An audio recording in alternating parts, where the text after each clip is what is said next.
Good morning. My story kind of starts out in a little small town in Osceola, Arkansas. And as early as I can remember, I just never felt it. And I was at the right place. I used to often tease my mother, talk about where's my birth certificate, because I think you guys kidnapped me from the hospital. I am not supposed to be here. So all my life I just never seemed to feel like I felt at home, the place I'm supposed to be. And so I was raised in the church, and so I knew God, gave my life to Christ at an early age, and was really brought up the way that most children should be brought up. I mean, I don't have any excuses. I don't have anyone to blame. My father worked 2 or 3 jobs just to provide for the 6 kids. And my mom was a loving, devoted mom that was the perfect mom. You know, you could go to her for anything and she loved you. But for some reason that still wasn't enough for me. And it wasn't until I had graduated from high school and I decided to go into the Marine Corps and was away for the first time, and basically that was my whole plan as a kid, to just become 18 so I can get on my own. And I found myself out here in San Diego, California, and just fell in love with big cities. And so traveled around for years, Baltimore, Philadelphia, New York, and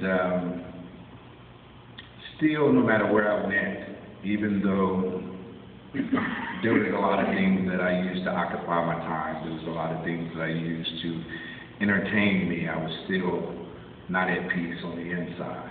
And I remember being around 22, and that was the first time that I tried crack cocaine. And I talk to quite a few people, and sometimes they're always amazed when I share my story, and they're like, why in the world would you try crack cocaine? And for me, I can't explain it any other way than I just wanted to try something new. I wanted to feel something different. And I come to find out what the real monster of addiction really is all about. Because after I realized that, yeah, this was a bad decision, it wasn't just something I could easily put down. It had me in its grips, and no matter what I tried to do, I just couldn't shake it. And to tell you the truth, for years I kind of thought that's how I would die. I just couldn't muster up the strength. No matter how many times I suffered the consequences, no matter how many times I said to myself, waking up in the morning, God had something better for you, what are you doing? I just couldn't let it go. And I ended up in Anchorage, Alaska, and long story short, was buying a home, had a wonderful job, lost the job, and started using pretty bad, just to the point of just off the map, couldn't be found, disappearing and all that. I had been attending a Assemblies of God church, and so they recommended that I come to a program here in California. And lo and behold, long story short, I just realized maybe 6 months ago the program that they were talking about was the Dream Center. I never ended up at the Dream Center. And so I did come to California, still using, still out there. As a result, committed a crime, had to go to prison, sentenced to 8 years, did 6 years and 9 months. So when it was time for me to parole, I kind of talked to a few people and said, where should I go? And someone had suggested the Lighthouse. It was the Salvation Army. And so I wrote them twice, never got a response. And so I got parole. I come down to downtown LA. I go to the Salvation Army, and it is closed. I don't know how I ended up on the back of St. Julian. I don't remember who I asked, but I was like, where can I get a bed? And someone pointed to this building. And so I came to the back, and lo and behold, they had a bed available. After doing the prison time, I really had the mindset for any structure. So Alex had kind of went over it, where we have this program and this, that, and the other. I'm like, no, I'm pretty much cool on that. And he went to take my picture, and I think I was getting ready to get my ID, and I was about to leave. And there was a lady sitting at the desk on the women's side. And she said, "Are you coming into the Christian Life Discipleship Program?" And I said, "Christian Life Discipleship Program?" I wasn't aware of it. And the guy said, "Yeah, that's kind of like the drug program." And I said, "You know what? I'll think about it over the weekend, and I'll let you know Monday." And lo and behold, that following Monday, I did come into the program. This has been a tremendous journey for me for a lot of reasons.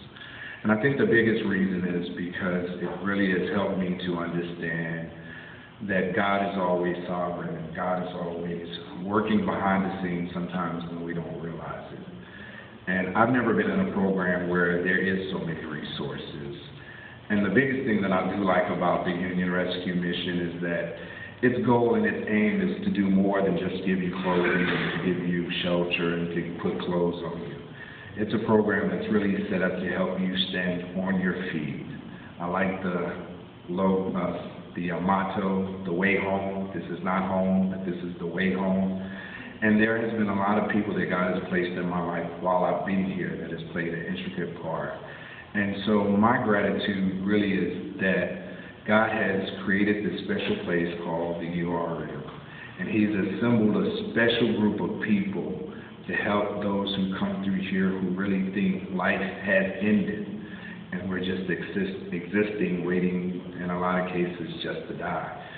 But to find new life, to find the way to overcome, to find the way back to God, and then to finally realize why I never felt I fitted in. And I think it's really all because the only place that I do feel safe, the only place that I do feel like I'm supposed to be, and that's in the will of God. And so it's been a lot of people here. I would love to thank my chaplain. Scott took me under his wings when I first walked through the door. We were almost inseparable twins. And the lady that I'm talking about that was talking about the CLDP is Akila, and so she has played a very intricate part in my recovery and just me growing spiritually. And so I thank God for everyone here. I would just like to say to the guys, Seeds of Hope, everything that you're looking for is here. First, you got to look inside yourself. Then you got to yield to God. And then you just got to move out the way. He's got it all under control. Thank you.